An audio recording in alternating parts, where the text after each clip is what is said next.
Operation సింధూర్లో భారత సైన్యం సాహస పరాక్రమాలు మనందరికీ తెలుసు. శత్రు దేశంలోని ఉగ్రవాద శిబిరాలను టార్గెట్ మిస్ కాకుండా నేలమట్టం చేశాయి మన సైనిక బలగాలు. అదే సమయంలో శత్రు దేశం ప్రయోగించిన మిస్సైల్స్, డ్రోన్లను చాకచక్యంగా అడ్డుకున్నాయి. ఈ క్రమంలో భారత సైనికులను ప్రభుత్వం ఇప్పటికే పలుమార్లు ప్రశంసించింది. ప్రధాని మోదీ, రక్షణ మంత్రి రాజ్నాథ్ సింగ్ స్వయంగా సైనిక శిబిరాలకు వెళ్లి వారిని ప్రత్యక్షంగా కలిసి అభినందించారు కూడా. అయితే ఈ ప్రశంసలకు అర్హుడైన ఓ 10 ఏళ్ల కుర్రాడు కూడా ఉన్నాడు. అదేంటి, 10 ఏళ్ల కుర్రాడికి ఆపరేషన్ సింధూర్కి సంబంధం ఏంటని అనుకుంటున్నారా? అయితే మీరు ఈ వివరాలు ఖచ్చితంగా తెలుసుకోవాల్సిందే. పంజాబ్లోని ఫిరోజ్పూర్ జిల్లాలోని మామ్డోట్ గ్రామం భారత్ పాక్ సరిహద్దు ప్రాంతం. ఈ గ్రామానికి చెందిన 10 ఏళ్ల శ్రావణ్ సింగ్ స్థానికంగా పాఠశాలకు వెళుతున్నాడు. ఆపరేషన్ సింధూర్ సమయంలో శ్రావణ్ సింగ్ ఇంటి వద్దే ఉన్నాడు. సైన్యం కూడా శ్రావణ్ సింగ్ ఇంటి వద్ద శిబిరాన్ని ఏర్పాటు చేసుకుంది. అక్కడి నుంచే మిసైల్స్ని పాక్ ఆక్రమిత కశ్మీర్ వైపు వదులుతున్నారు.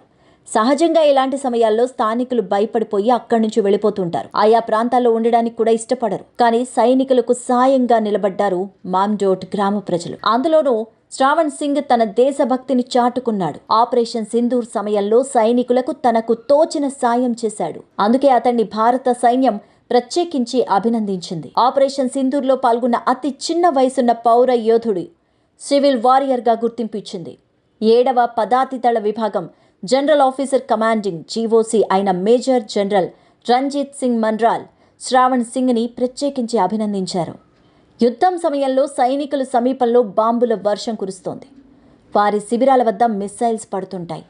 కానీ వారు అత్యంత ధైర్య సాహసాలతో యుద్ధంలో పాల్గొంటారు.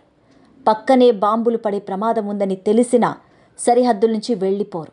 ప్రాణభయం ఉన్నా కూడా శ్రావణ్ సింగ్ సైనిక శిబిరం వద్దే ఉంటూ సైనికులకు అవసరమైన సామగ్రిని అందించాడు.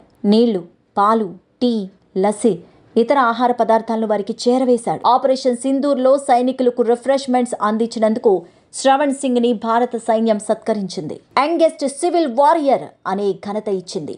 సైనికులకు సహాయంగా ఉండడం, వారికి అవసరమైన పదార్థాలను అందించడం తన కర్తవ్యంగా భావిస్తున్నాడు శ్రావణ్ సింగ్. యుద్ధం సమయంలో ప్రతి పౌరుడు సైనికుడుగా మారాలంటున్నాడు. అంతేకాదు పెద్దయ్యాక తాను కూడా సైనికుడిగా దేశ సేవ చేస్తానని చెబుతున్నాడు శ్రావణ్ సింగ్. 10 ఏళ్ల వయసుకే నరాల్లో దేశభక్తి నింపుకున్న శ్రావణ్ సింగ్కి భారత సైన్యమే కాదు, మనలాంటి పౌరులంతా సాల్యూట్ చేయాల్సిందే.